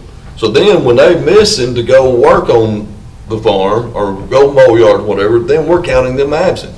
And then now, 20 absence because they've checked out after their first period class, 20 days in a row to go do that work. Now we're saying, now you can fail the class and we're going to take you before the truancy board. I don't know, I just, 100% everything that this thing says, I stand behind support, but I also don't want to back us into the scenario I've just explained. Yeah, didn't this come pushed down from the state though, right? Like this policy came from state reps, I guess they voted on this, right? No, this is our policy. yeah. Okay. Is it in line with the counties around us I know other counties are, struggling? they are, and some of them are trying other approaches. They may work, I don't know. Well, I think it's a good policy as long as we use common sense to go along with it. I mean, I don't think it's a policy that you can say it's this black and white, it's this cut and dry. Yeah, for probably 85% of the cases, yes. 15% of the cases, and John just alluded to some of them, I think you got to use common sense. And if we're not going to use common sense, it's going to be very problematic for some kids and parents. Yes. So we're only dealing with a small percentage of students, really. Because most of our students do come to school. But if you have a child, like my child gets like 3 days of school year. Well, next school year, if she just happens to get several different things, I think that if I go in and talk to the principal and say, look at her past attendance, that it's going to be an understanding between me and the school that this is not common, we don't do this all the time, and we have an understanding. But, you know, when you start looking at past attendance and every year they're missing 30, 40, and 50 days, that's what we have to stop. Yes. I mean, we've got to show them what work ethic, I mean, like having a work ethic. You go to school, that's your work. What do you do when you get, when you become an adult? You can't just lay out. I mean, so that's what we're trying to do. But like I said, it's a small percentage, really, when you look at it. Because if you look at our chronic absenteeism rate, and look at each child and their numbers, I mean, we just aren't talking about a huge number of kids, but we've got to do this in our system just to, like I said, hold parents and students accountable for coming to school. Well, I think that's a common sense approach, what you just talked about. And I feel like that all of our principals, Can I ask another question? Sorry, I didn't mean to cut you off, Ms. Cope. Let me comment. When we developed this policy, we had 2 Google Meets with the principals and talked about just that. You're going to be able to look at a past attendance record and determine if this child is chronic absent. If the parent comes in with a note that says they just diagnosed with diabetes, our people are going to use that common sense. After having those meetings, knowing these folks, they're not going to take action without thinking it through. My next question is, I'm assuming at every elementary school we have a school nurse. We do. So with this new policy, and if parents start taking it legitimate and they start sending their kids to school, and little kid in the 2nd grade marches his way down to the school nurse, and the school nurse sends him home, what happens? we're treating that as a tardy for the principals who are here. I think that was the word we came to. The nurse is sending them home. A school official is taking action. Because the only reason I say that is I know for myself, I had to go pick up my grandson in kindergarten for a 99.9 temperature. I said, he don't have a fever. That's not a fever. And I had to go get him. So that's my point. I mean, there may have to be some, I don't know. I don't even really want to say that. There may have to be some change in that, but I think that will become a problem if parents take it serious and they say, well, you got to go to school. You start going, and I think that will become a little bit in elementary schools. Sure. All right. Any other discussion? I'm curious about are we done with attendance? Are we over talking about attendance? I think so. Okay, the cell phone. You know, there's so much in the media right now about cell phone policies and things like that. So I'm curious, as far as this past school year, we obviously didn't change anything in this, correct? It's 6 point. Did y'all add something there? Go back and look at that. We did make a change to cell phones last year. Right. And that helped a lot in following up with the principals, especially at the high school, because that's where the focus was. It really was a difference maker by putting some of those restrictions in place. I think the policy now, the only change is students may possess, but it can't be turned on. I think is that what we? So our policy before was just 912. Now this is all students across the board, K-12. Yeah, we spent quite a bit of time on that policy last year. Because it's the confiscation thing behind it and all that too. All right, any other questions? We have a motion and a second, correct? Yes, you have a motion and a second to approve as presented, all policies as presented. And we can do just a voice vote, right? Yes, sir. All right, all in favor of approving all of these policies as they are written, please indicate so by saying aye. Aye. Any opposed? All policies are approved. Line 5, other items, school fees. Mr. Atkins. I don't think we have anything on that, do we? Okay, that makes that one easy. Number B, fall sports schedules. Mr. Chairman, we submit these every year to the board. We'll have winter sports and spring sports, but these are their fall sports. Just a reminder, the board authorized me a few years ago to make decisions or to act when a school, they go to the playoffs, they win, they need to stay overnight, that the board's authorized me to approve those overnight stays pertaining to athletics. CTE was another one. Okay. You need to approve our vote. What do we do? Is that a policy on that, Mr. Atkins, or is that a memo of understanding for that? On the, To allow you to do that? yes, it was just voted on by the board, and so I just, yeah. No, I don't think it's in policy. That's why I always bring it up, just a reminder. No, I think it's great. All right, so all in favor of approving the fall sports schedules as presented, say aye. Aye. Any opposed? Sports schedules approved. Retention appeals? I don't think there's anything on that. Nothing there. That brings us down to our next board meeting, August 21st. Yes, sir. I don't think we'll do the work session or the retreat session unless the board wants to. All right, we're going to cross out the retreat session unless someone says that we need to. Well, I was wanting to ask how many more are left. It's 4 to 7, 4 to 7:30 long. Won't get paid enough, do you, Kirk? No, they're long after work. All right, so we'll X out the So we don't have retreat to retreat session. 3 hour, that's rough. So the next board meeting is August 21st at 5 p.m. Regular session. This will be after school is back into session. Any other comments before we adjourn? Motion to adjourn. Meeting adjourned.